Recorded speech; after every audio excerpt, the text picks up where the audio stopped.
Alright, so our first Guided by Voices record review is their debut release from 1986, Forever Since Breakfast. Now, this is a fairly obscure one. Most Guided by Voices fans probably never heard it before a CD copy was included in the 2003 box set Hardcore UFOs. That's where I heard it.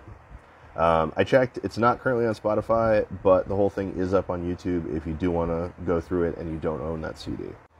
So this is not a very weird record, but it's very weird for a Guided by Voices record. Just about every detail is sort of slightly off from what you expect from this band.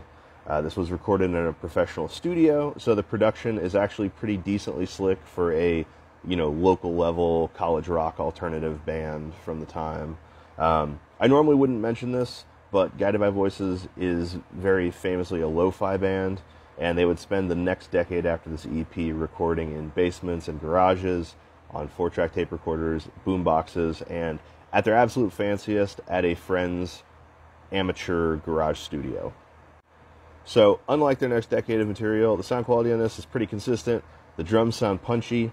There's digital reverb on there. It sounds like the 80s. Record opens up with Land of Danger. Bob comes out of the gate pretty strong sense of melody. He hasn't quite developed his distinctive faux British accent yet that would characterize the peak Guided by Voices releases, but he sings pretty well. Like I Do is an interesting track. There's audio of TV playing in the background. Bob is singing over an acoustic guitar, and he has this kind of muffled lo-fi effect on his vocals. And I think this is kind of the strongest indication of where the band would be going in the future. Sometimes I Cry, generally considered to be a fan favorite off this record. If you like one track, it's probably that one. She Wants to Know is a pretty solid pop song. There's actually video of GBV playing it live in 2019, so apparently Bob thought it was good enough to bring it back. I never hear anybody mention The Other Place, but I like the melody from it, and I think it's a very pleasant track to end on. Now for the elephant in the room, everybody says this, so if you've heard anybody mention this record, you've probably heard them say it's very influenced by R.E.M., and it is. You can tell R.E.M. influence on later Guided by Voices, but never as strong as here. This is very much indebted to R.E.M. Bob hasn't quite figured out his songwriting, or maybe he has, but he's just been keeping the weird stuff in his suitcase of tapes, and he's bringing the more commercial stuff to the studio. But the lyrics are pretty straightforward. It's not that weird. It's not that surreal. It's not the Guided by Voices that we're going to come to love.